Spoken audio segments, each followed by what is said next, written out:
So in the back of the ambulance, she said to me, if this is going to have my name on it, I want to have some input into the criteria. So, and I'm sure you can probably hear Donna saying that.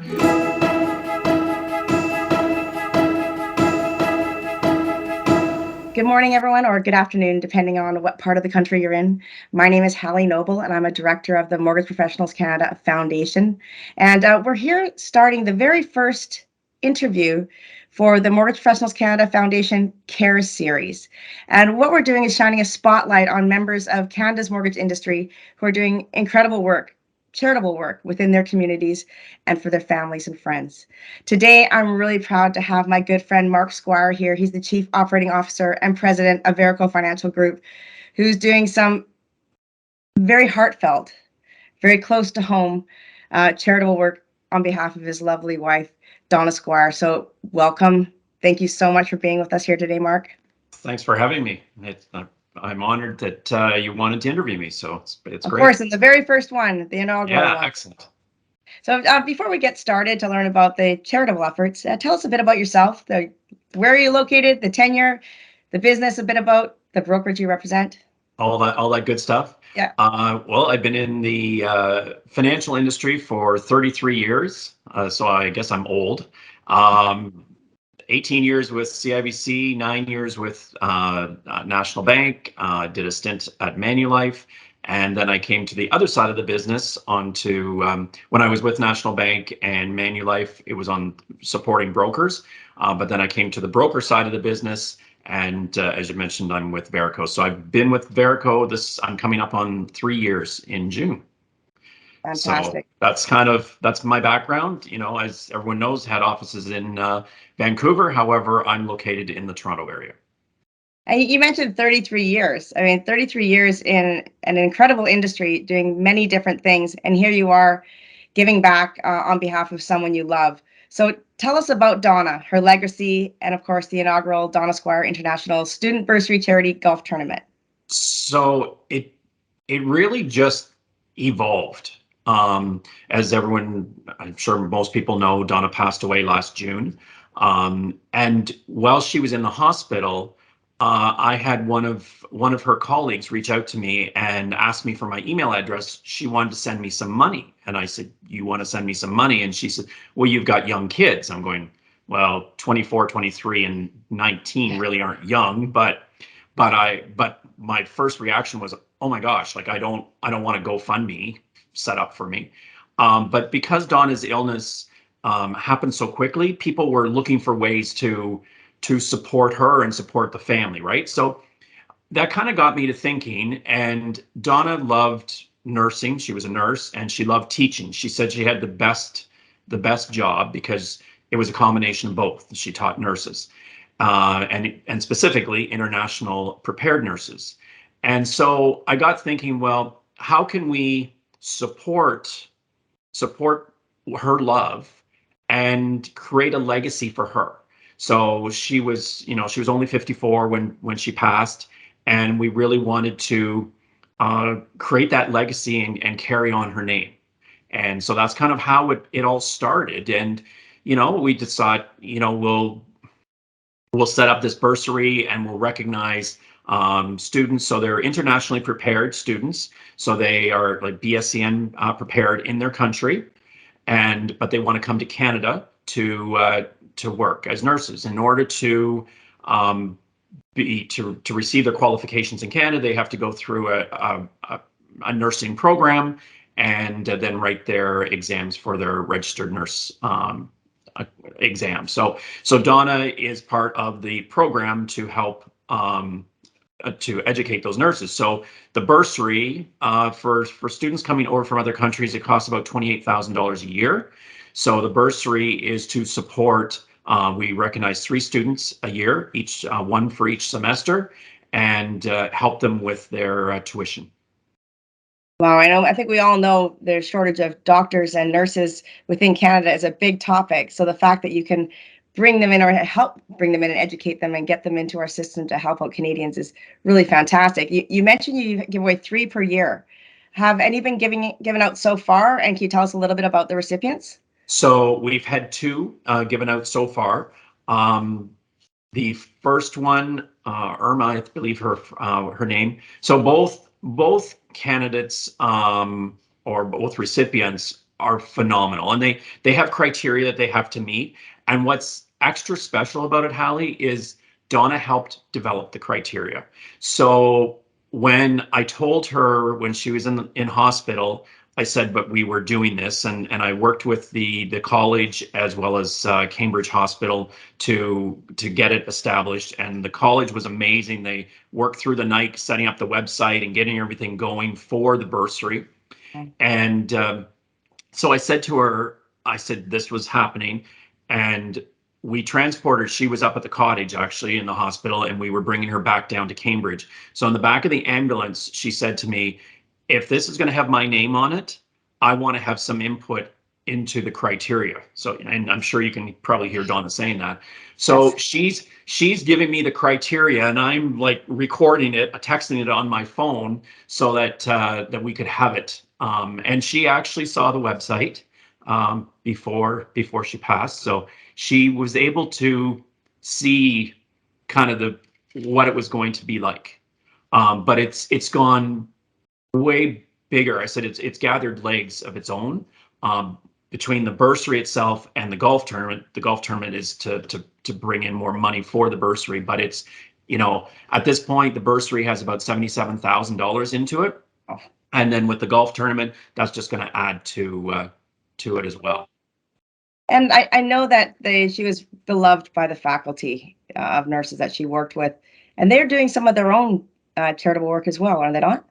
Yes, they are. So actually, the nursing department have created. I should have wore it today. Black T-shirts, teach, inspire, nurse, and with the stethoscope, which is kind of the logo that's in the back. And they're selling them through the college and through the bookstore, with half the proceeds going to Donna's to the bursary. So which is kind of cool. They're also planting a tree in Donna's memory in a couple of weeks.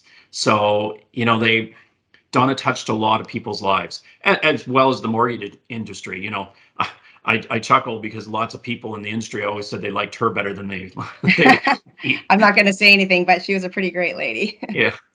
So, and she came with me when I go to events and things like that. So people got to know her. Yeah, she's pretty fantastic, and the two of you together were a force to reckon with. But you know, always promise to be the one with the Kim Crawford for some sparkle time on behalf of Donna, taking care of you. You know, there's so much going on in the industry, and of course, you've got the golf tournament going forward this year. It's sold out, I believe, sold out for golfers and for sponsorships. Are you planning on doing that every year or different events? Tell us what's happening going forward. So yeah, so we have the golf tournament August 27th, which is actually Donna's birthday. And it's here in Cambridge. It is sold out. We have 216 golfers, I think. And we sold out within 2 weeks, which was phenomenal. We weren't expecting that. We do have some sponsorship opportunities left. We all our game day sponsors are done, but we've got, you know, other sponsorship opportunities still available. But yeah, as far as going forward, our plan is probably to do another golf tournament next year. We are also looking at, do we do like a curling bonspiel in the winter, which obviously would be a much smaller event, but the golf tournament is kind of the primary. And our goal initially was 25,000 from the golf tournament, which all of those funds would go to the bursary. But right now we're tracking probably closer to 40,000, which is phenomenal. What started as a friends and family golf tournament. So at the Celebration of Life last August, I announced to our family and friends that we were having a golf tournament. Well, the fact is, I've been in the industry so long, and there were people at the Celebration of Life from the industry, and that's kind of where it started. I had people come up to me and say, you know, we'll support this, we'll get behind you. And so what started as a friends and family small little golf tournament has almost become an industry. Right, it's become like an industry event. And so I'm really excited to see the support that we've got, you know, from friends and family, but also from the industry. It's very heartwarming and touching. It's It is great. And you've got all the kids are involved as well. Your sons and your daughter, they're helping organize, which is Yes, a big family effort, which makes it even more special. Now, of course, it's really important to note, and I was chatting with you about this earlier, that 100% of all the donations go to the bursary, and that's all correct. administration costs are paid by the college themselves. So every dollar that anyone donates goes towards the bursary. And I think that's really important to note. Absolutely. So if you go to if you make a donation to the bursary directly, you get a tax receipt like emailed back to you right away. And that's absolutely right. 100% of the proceeds go to the bursary. All the administration costs are borne by the college themselves. As far as the golf tournament, the money that we raise there, net expenses, then Yeah. that money will be donated to the bursary. So as I said, we're at 77,000. The goal initially was 25,000. We were really trying to get over the $100,000 mark, and just so that we could kind of have it run into perpetuity and it become, self. That we would make enough money on our interest and et cetera, so that we Right. could keep this running. Obviously the more we can get into the bursary, the better chances we do have to keep it running into perpetuity. And maybe we look at increasing the sponsorship level to the student or the to the recipients. So we got some options, but yeah, it's really, as I said, taking legs. We got the hospital that's really supporting it, the college, and of course the industry itself. And of course, all of this has happened in less than a year. And I think it's really special that Donna had her fingerprints on all of this, and which makes it, like I said, even more special. So, how can mortgage industry members either contact you to learn more, to donate to the bursary, or to find out more about sponsorship for the golf tournament?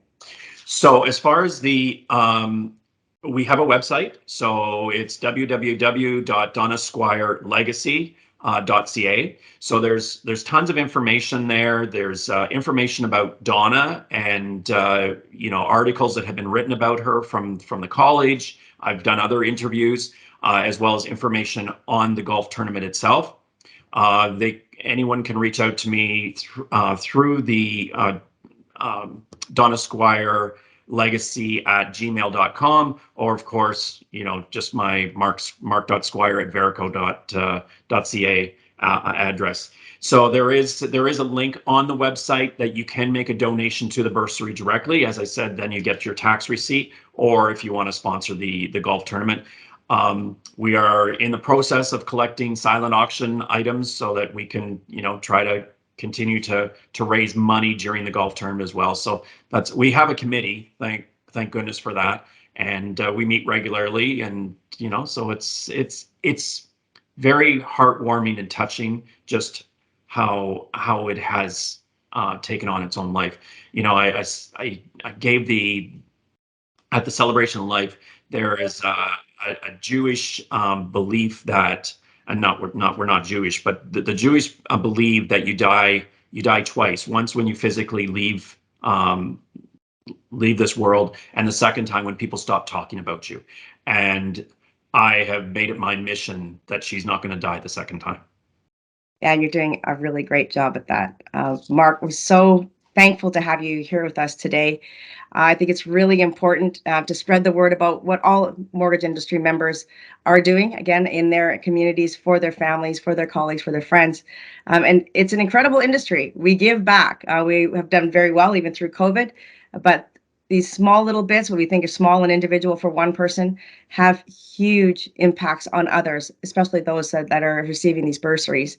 So if anyone wants to find out more about the Mortgage Professionals Canada Foundation, how we can assist your charitable efforts, for example, if you have small charities that you're raising money for, we can actually help you by providing tax receipts, or would like to learn more about our current campaigns. One is a dollar matching campaign where we'll match up to $5,000 to against your campaign to support cancer research. And our other campaign that we're running right now is to raise and distribute humanitarian relief funds to those in Ukraine. That is a partnership between Mortgage Professionals Canada and the Mortgage Professionals Canada Foundation. So please reach out to us. Check out our website at mortgageprofessionalscare.ca. Mark will also be posting the websites and your email address that you mentioned earlier, so it's easier for our watchers today to be able to find out where to get a hold of you.